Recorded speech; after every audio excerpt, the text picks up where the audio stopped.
Turakaisen torpassa tulipalo syttyi, Akkase kauhusta tärähti. Nousema nostettu taikina pytty, hellalla halkes ja kärähti. Akkase huuteli, etkö näe Kalle, talo jo liekeissä porottaa. Soitan nyt heti sille tarkastajalle, että voisko sitä vakuutusta korottaa.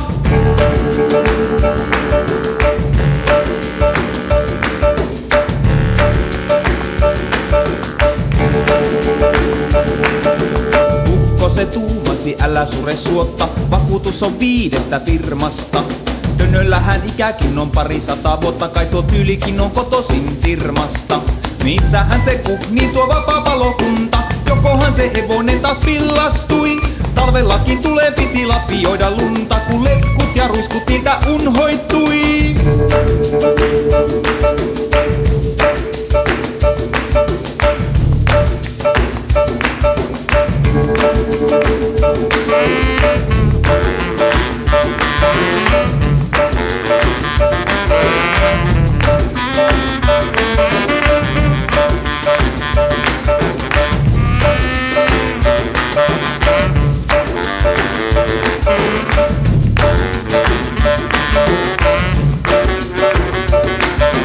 Palokunta ilmoitti, et puolestansa tykkäis, jos voisi tulla toisella kerralla.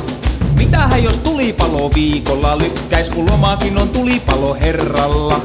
Eukolta unohtui tuo tuttu iltalypsy, mut ukko vaan hiillosta sekoitti. Sano kyllähän tuo taikina ainakin kypsy, kun Turakaisen torppa näin lekotti.